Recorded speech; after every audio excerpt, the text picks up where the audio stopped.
If you ain't trying to change the franchise or the culture, don't give me. I think it's disgusting. I don't understand what the heck's going on with this. I have no earthly idea of what I just witnessed. Yeah, see, I think at this point in time, this really isn't a football discussion any longer. Shedeur Sanders being on that board to the 5th round was a joke. It's a travesty. How do we get here? Shedeur Sanders, for the last 2 years, looked like at least a round 1 quarterback. A quarterback that just got his college jersey number retired at Colorado University. How can a quarterback projected as a top 10 pick for the last year fall to round 5? Shedeur Sanders is a day 1 or day 2 selection. He was the only quarterback in the entire FBS last season who, when he was not under pressure, completed at least 80% of his passes. A lot of critics of Shedeur always go back to the competition Shedeur played. Playing in the Big 12, he wasn't really playing the best competition that college football had to offer, but you can't deny the numbers. This is a 4-year starter who took 2 separate programs to unprecedented heights. Extremely experienced, throws with great touch and accuracy, helped elevate the profile of other wide receivers beyond just Travis Hunter. Numbers may be one thing, but a lot of other critics just flat out don't believe in Shedeur. A lot of people had him as the second-ranked QB headed into the draft, but now that the draft's over, it sounds like, out of nowhere basically, people just don't think he's that good. The NFL was basically saying, you're not that guy.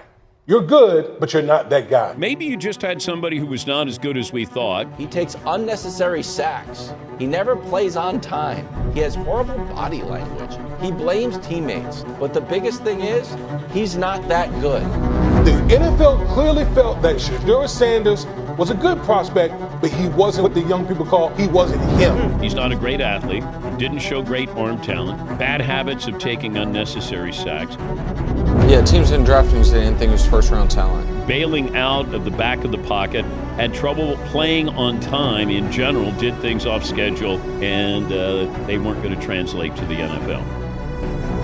Maybe you had those doing mock drafts who didn't do a good job on this. They basically whiffed on it, and they took Deion's word that his son was great. Because how in the hell does 32 teams in the National Football League pass on a quarterback that was universally recognized as one of the top 3 quarterbacks in the country entering this draft? And 32 teams passed on him. Not once, not twice, not 3 times, but 4 different times they passed on him. How the hell does that happen? It doesn't happen to a quarterback. We've never seen anything like this before. It's never a bad message to tell your kids, be humble. All I need is opportunity. Simple. Whatever franchise want to change their franchise, and there's no doubt who to go with. I've done it over and over and over, so you'll be a fool not to pick me. Worst formal interview I've ever been in my life. That's even outside of football. He's so entitled. I wouldn't want Shedeur Sanders anywhere near my team. There, I did, and then I started seeing videos of Shedeur Sanders. Stories started coming out that he sandbagged certain interviews or was brash. They took him off. And they took him off because the owner said take him off. I don't want that guy. Shedeur Sanders just torpedoed himself. His attitude off the field. I need serious people as my quarterback because children do not win in the NFL. So what's the conspiracy? I'll tell you the conspiracy. Daddy a pain in the ass. Kid a pain in the ass. Kid's talent not good enough to overcome the pain in the ass. You know, when you listen to this kid talk right prior or at the combine about if you want a new culture in your locker room, I'm the guy to do that. I can turn it around. Remember, Shedeur Sanders also said this, words matter, people listen. He said this at the NFL Combine, Shedeur said, quote, if you ain't trying to change the franchise, the culture, don't get me. If you ain't trying to change the franchise or the culture, don't give me. Teams listened. They didn't get it. I mean, he's very high on himself, and I think he was very off-putting to many, many coaches and general managers. The way you conduct yourself, the way you treat people, it matters. Some may classify this as cocky, arrogant, full of himself, or he's confident, and he's the only one saying it out loud. I, for one, couldn't care less if my quarterback was very confident in himself and showed that confidence, but I'm not an NFL GM. I think it's good to have those kind of players in your locker room, even if it's your quarterback, but at the end of the day, you still have to show up and execute, because naturally, if you don't, it's going to ruffle some feathers in the fan base and the media. So a lot of times when you go to these combine meetings, teams give you things to challenge you. Teams will have a player's worst plays ready for him, and they'll show him his worst plays and say, hey, why don't you explain them? And Shedeur apparently didn't take to it well. And especially at that position, I think it makes him very nervous that already in college he was getting out of things that you're supposed to be doing. What's he going to be like if he's a first-round pick in the NFL draft? And I do think quarterbacks are judged differently. If a wide receiver had a draft room that said legendary, I wouldn't care. And at one point, one of the few teams that actually was interested in him said, well, what do you make of this really bad play? And Shedeur said, maybe I'm not the guy for you. That's not the answer. If you're going to be Ford, or if you're going to be Ali, or if you're going to be Deion Sanders, you can almost never lose. You have to be perfect. Because if you are not perfect, and you have that type of confidence, and that type of bravado, and that type of oomph with you, then they will cut you down. What they do during the film and the combine and the meetings is teams will install mistakes intentionally planted in the install, and they want you to catch them.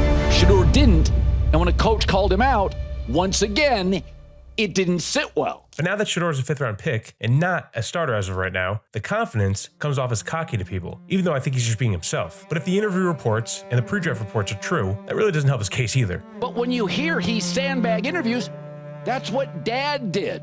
Deion sandbag interviews. You think I'm worried about what critics say or what people gotta say?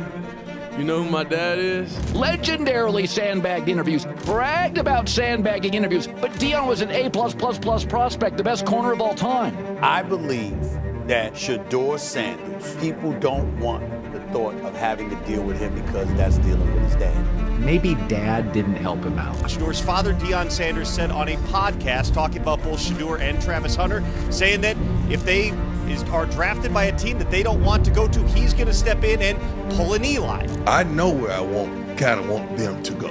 So there's certain cities that it ain't gonna happen. Okay, you on point. It's gonna be. It's gonna be an Eli. Throughout the pre-draft process, Shedeur Sanders very much proceeded as if he was dictating to clubs where he was going to go, rather than how the draft works, which is the other way around. What is very clear to me is that Deion misjudged what kind of leverage his son had. He got bad information. Primetime Deion Sanders going out publicly and stating on the record, there's a couple of teams we might not want to win, and he ain't going there if we gonna get him. But Deion, when Deion was with us at the Super Bowl, certainly felt like he was the battering ram, and he was going to tell teams, don't draft my son. Talked about the Cleveland Browns not wanting his son to go there. What'd you say, Cleveland? We're praying for the Giants. Yes, we are. I think his son was operating on the principle that my daddy knows everything, my daddy knows this league, and my daddy says I'm going to be a top 10 pick. Do you remember when the report was there are certain teams that only certain teams that will play for? Teams that aren't looking for a quarterback. Talk shows from coast to coast telling people that if the wrong team drafted his son, he was going to pull an Eli Manning. And he wasn't good enough to have that leverage. In other words, your dad's going to be in your ear. Your dad's going to talk to you. Your dad is one of the greatest athletes who have ever lived. They need a quarterback. They going to take this one. They seen what it is. They ain't going to pass this up, and they passed it up over and over and over and over again. With the 144th pick in the 2025 NFL Draft, the Cleveland Browns select Shedeur Sanders, quarterback, Colorado. This has been a collective effort. Media, GMs, owners, for the simple fact they allowed. So is it because his last name Sanders? There's no other reason.